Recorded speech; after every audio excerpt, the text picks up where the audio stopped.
Mr. Superintendent, I'm ready for you to tell me a joke. Well, let me think of one. What do you call a factory that just does okay? Just makes okay products. Satisfactory. Satisfactory. That is the first time You got one. I have ever guessed one. I promise you. Satisfactory. Now, why did Cinderella get kicked out of the dance? Why did Cinderella get kicked out of the dance? Uh, I don't know. Why did she get kicked out? I could get She that. kept running from the ball. Oh, I messed that up. I know I messed that up, which is even it was something funnier. with the ball. It's something with the ball. I know that's the punchline. That just goes to show how terrible I am with jokes. Now, I'm not gonna hold you long today, but I needed to get an update from the superintendent about what's going on in our schools. You have prepped me for some exciting stuff. Yeah. I can't wait for you to share it. But first, I want you to tell me your thoughts on your new contract being I'm so happy for you. I would just love for you to touch on that just a little bit. I just think that it's just an indication of the commitment to the board has around the work that we've done over the last 5 years. As you know, coming out of the pandemic, we were one of the few school districts across the nation that saw positive growth academically amongst our students. We're so proud of that. Just really proud. We were featured in the New York Times around the work that we're doing, Forbes magazine in Birmingham. And then if you look at the recovery scorecard that is produced annually post-pandemic, Birmingham City Schools is one of the consistent performers in outperforming most school districts around how we are improving post-pandemic. So I think the extension of contract is the faith that the board has in the leadership to keep moving forward. And we got a lot of great things to talk about today around what we're doing innovative in Birmingham to really support our students. So I'm really excited about the work and continuing the work for the next few years. So let's get into it. What's coming up? What's going on? First, right before you get into it, first, I've been getting some of our local VIPs to do promos about the importance of finishing the year strong. Yes. As far as attendance is concerned, getting ready for testing and all that. Yeah. And so is there anything you would like to say about the end of school? Because this will be the last time we see you before the end of school. Well, just this, every day of school counts, whether it be the first day of school or the last day of school. We only have in a year 180 days for instruction. So you have 365 days in a school year. Kids are out of school 185 days. So we really need to maximize every moment that students are in school. Learning takes place every single day. And so, a lot of parents, when I go to have different different community meetings, we talk about chronic absenteeism. A lot of parents don't know what that is, I asked one group, what does it mean to be chronically absent? And somebody said missing 50 days of school. And, 50 days is like dropping out of school. Chronically absent is only 18 days. Right. By definition, it is 10% of the school year. And if you're in school 180 days, that's 18 days. You explained that in one of our earlier podcasts. So I think that it's important that parents know that you can be one illness away from being chronically absent because it is excused and unexcused. And so that's why it's so important for you to be in school every day. One, to ensure that learning takes place. And then two, we don't know if you're going to get the flu. We don't know if you're going to get a cold. We don't know if you're going to get COVID. And you may be out for 5 days. And if you wasted some of your time on the front end, then you're going to push yourself into being chronically absent. So it's important that students are in school every day. Because learning takes place every day. And we want to see them. We're excited about having our kids in school every day. That's right. That's right. So, with no further ado, tell us what's coming down the pipeline. Well, we just finished our strategic planning process, and we're now implementing our strategic plan. We have 5 priority areas in our strategic plan, and so we are really focused on how do we put programs and put strategies in place to support our students through our strategic plan. One of our areas is around early learning, right? That's in our academic pillar, our academic priority. We're opening up a new early learning center at the old North Roebuck property. I don't know if you've been over there, but it is going to be a state-of-the-art program where we have pre-K, kindergarten, and first grade. The teachers will loop with their students, and what that means is they will have the teacher in kindergarten. I mean pre-K. That same teacher will be your first grade teacher and will be your second grade, your kindergarten teacher and your first grade teacher. So kindergarten, pre-K, kindergarten, and first grade. Okay. What that does is it builds relationships with the teacher and the student. So the teacher knows the student's needs. They know what the student has learned. They know very early on. Yeah, early on. Yeah. It's building a firm foundation.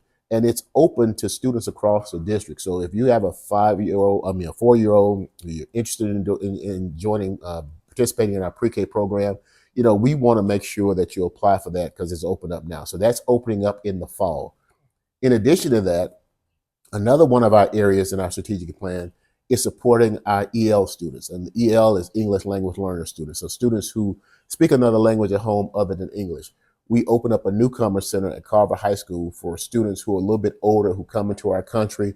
They don't speak the language, and then they have some academic challenges. So we provide a sheltered program for them at Carver High School. We expanded that program to our middle schools because we had so many kids and we had a waiting list.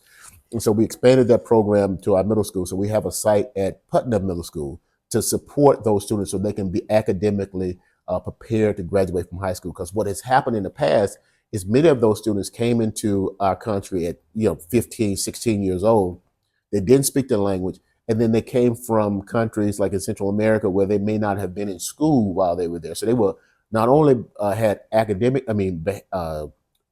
language barriers, but they also had academic barriers. And when they were eligible to drop out of high school, they dropped out of high school. So our goal is to keep students in high school so they get a high school diploma. We know what all the research says about, if you drop out of high school. And so we are seeing success with that. But we want to go even further. So at Washington K-8, we're turning that school into a dual language immersion school. And so what that means is we're starting with pre-K and kindergarten this year. We're going to move up a grade level each year. But what that means is that part of the day, the teachers only speak Spanish in the classroom, right? And it's not just for the Spanish-speaking students, because another part of the day, they speak English, right? So the kids will still get their reading and get their math in English. But part of their instruction will be like in social studies and science in Spanish. And so for our English-speaking students, they learn another language. For our Spanish-speaking students, they get instruction in their native language as well as in English. So it builds both students learning, like both English-speaking students and students who speak another language other than English at home. They both get an opportunity to be dual language students. Right. They learn a second language, and all the research is saying that kids who learn a second language when they're young, that language carries over. It's more impactful. It's easier for them to learn, and they also perform better academically. Right. And so we're excited about our dual language immersions program. Another pillar on our academic success is tied to secondary. So we have an early college program at Woodlawn High School, and we partner with UAB. Students can graduate from high school with up to 60 hours of college credit. So you're basically graduating from high school, walking into college as a college junior. I don't know if you've seen our commercial where Destiny Miles, she works at Regions Bank. She finished Woodlawn High School. I did 60 hours of college credit. She went to UAB, graduated at age 19. So she's starting the workforce at 19. Imagine what that does for your parents. They don't have to pay for 4 years of college. They only have to pay for 2 years, because the first 60 hours, we pay for the tuition, we pay for the tutoring for the students, we pay for the technology, we provide transportation. So it really gives our students a leg up. Yes. we wanted to make sure that we had equity across the district. So we expanded that program. So now we have a Birmingham City Schools early college program starting next year at Winona High School, and we're partnering with Lawson State. Let me tell you the benefit of that. It's open just like the one at Woodlawn to students across the district. So if you're in zone for Huffman or you're zone for Parker or Jackson Olin and you want to go to early college program at Woodlawn, you just fill out the application, apply. If you meet the criteria, then we provide you an opportunity to go to Woodlawn High School and get the early college experience. So we expanded that to Winona, partner with Lawson State. Lawson State will provide classes so that a child could possibly earn an associate's degree. So you can graduate from high school with an associate's degree in one of the career technical education. That's like if you want to be a amazing. plumber, you want to be an electrician, or you want to be a nurse's assistant or a nurse, because they offer LPNs over there at Lawson State and RN. So it's just it really gives our students a leg up. We want to provide options for our students, because people talk about school choice all the time, and I say that we have choice within the school district. We have career academies in all of our high schools. We have 2 early college programs. We have there's just anything that a student needs to be successful. We provide that, and we provide the supports when students are not being successful through tutoring and other types of support, so that we can make sure that our students cross the finish line. Because many of our students come from environments that are very, very difficult, as you may know. And so we need to be that oasis for them. We need to be that opportunity for them. Education benefited me in Birmingham City Schools. I graduated from Woodlawn High School, went to Riggins Elementary School, and I would not be sitting here without the teachers that I experienced in Birmingham City Schools and the success that I experienced in Birmingham City Schools. And we have an obligation, because we're in charge now, to make sure that the students who come behind us have the same opportunities that we had when we attended the school, and even more. And we're really trying to really push the great things that are happening in the school district. That's right. Now, as far as the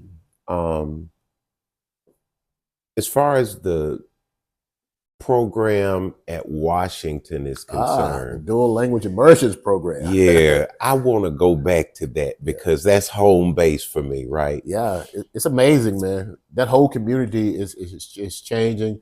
Washington Elementary School, we have a dynamic principal over there, Dr. Ishman. They have seen some remarkable academic improvements over the last 3 to 4 years. Teacher of the year, yeah, last year, wasn't it? It was 2 years ago. 2 years ago, Reggie White, Teacher of the Year. I mean, the test scores, the improvements that's happening over there. But you brought out a statistic. Yeah, that's what I was about to say. Very, very diverse school. Washington. My mom actually taught at Washington School for 27 years. She retired at Washington School, and the Washington School today is different than the Washington School that she taught in. Right now, Washington is nearly 50% of the students speak a language other than English at home. And so we really want to be intentional about how we support those students, but not only support those students, support students who are native-born students who don't speak another language, giving them the opportunity to maximize relationships with students who speak another language, understand the culture of another language, and understand the language that they speak, and are able to speak it fluently. And so that's what our goal is. Our goal is to make sure that our students are global citizens. Yeah. And one of the ways to be a global citizen is to be bilingual. And if we can teach students to be bilingual, and again, this program is also open up to students across the district. So if students want to apply to come to Washington School based on the space available, because they want to make sure that their children are able to get another language while they're young, we want to encourage that. We want Birmingham City Schools to be your first choice in education.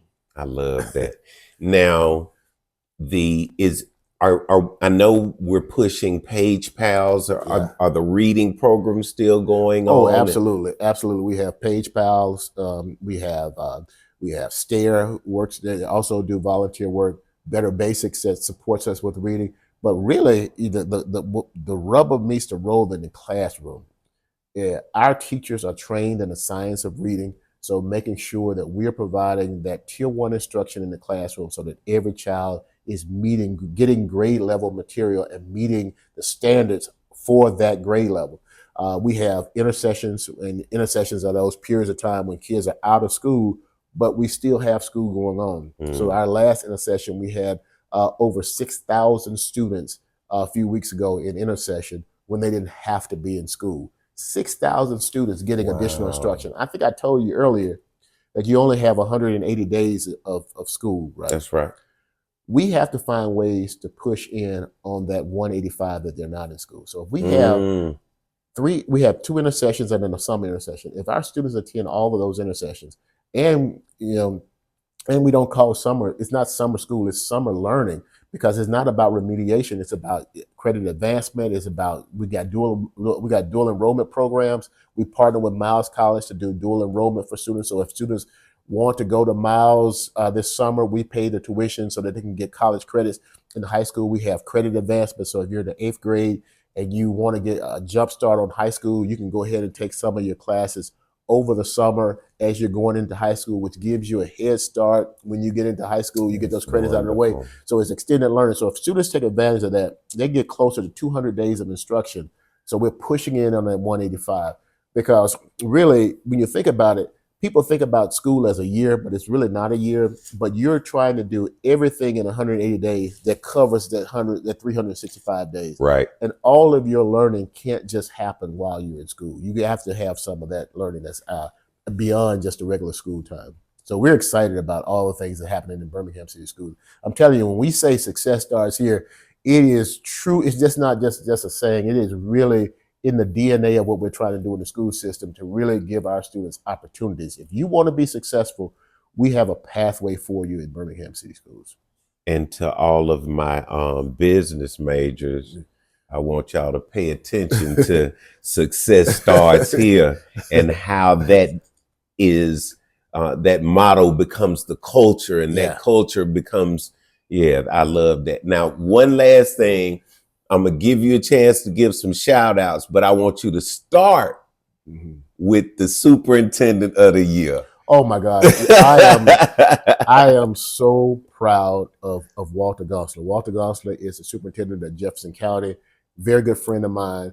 And Walter was nominated in District 5 as the District 5 superintendent. And I told Walter then, I said, Walter, you're going to be the state superintendent of the year. He became the state superintendent of the year because I could see the work that he does in Jefferson County. Just like we do great work in Birmingham City Schools, there's great work that's happening in Jefferson County. And then we became the state superintendent of the year. I said, Walter, you're going to be the national superintendent of the year. And he became national superintendent of the year. He's phenomenal. The work that's happening over in Jefferson County is phenomenal. When people talk about, I will say this, I think that there is an assault on public education right now. But when you see the things that are happening in Birmingham, happening in Jefferson County and other traditional public schools across the state, you cannot help but to say that we are doing great work in public schools. And so now more than any time, because I think we are under assault, now more than any other time, I think in this nation's history, other than the times where we had segregation, I think we really need to stand in support of public education, because the majority of the students who attend public schools, and we have to make sure public schools are strong and safe. And when you have leaders like Walter Gosler over Jefferson County, it just shows not only is this area in the Jefferson County area is being recognized across the state and the nation, but the state of Alabama and the work that's happening in the state of Alabama is being recognized across the nation through the support that Walter got for being superintendent of the year. So I'm very proud of him. Amen to that. And any other shout outs? Well, to our teachers, man, our teachers, teaching is very difficult. It's hard. And last year, we went from 53% of third grade reading on grade level to, by the end of that summer, we had 86% of our third graders reading on grade level. Wow. So that doesn't happen by just chance. It doesn't happen by accident. It happens through strategy and putting things in place to support not only students, but support our teachers. So I want to just give a huge shout out to the teachers of Birmingham City Schools who do a phenomenal job every single day, and our parents who entrust their students to Birmingham City Schools, because they do have options, they do have choices, and they choose us. And we want to make sure that we do everything that we can do to earn the right to educate every child that attends our school system. I want to shout out our school board. And our school board this is 4 years right now for the school board, and we've seen some huge improvements over the last 4 years that they've been in office. You look at the test data; it's amazing the progress that we've made. We have a strong fund balance right now. We are sitting at roughly about 8 months worth of fund balance. I don't know if you remember years ago, we barely could have 1 month. I do. I remember that. And we've been very wise in how we have invested funds. We've been very wise in how we have spent funds, and we've been very wise in how we've saved funds. And so we have enough for a rainy day, and it's due to the support of our school board.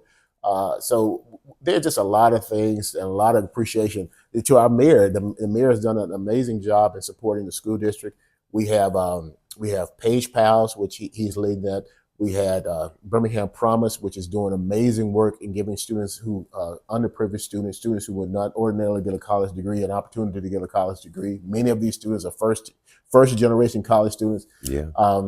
Financial literacy with Isaac Cooper, the city is supporting us with that. And then the work that they're doing with our mental health, we get $1 million from the city to ensure that every school has a full-time counselor. That's the first line of defense when a student has a mental health crisis, is going to see the counselor. Then the counselor then determines whether that child should be tiered up to our mental health department. We got just so many people who are wrapping their arms around the school system, and we're seeing the success of that. We cannot be successful with our students just working in isolation. We have to have partners to help us, and also pushing in on that 185. I keep talking about that 185. We have to find ways to keep students engaged even when they're not in school. And the city, just as a litany of individuals who are helping support the work that we're doing in the school district.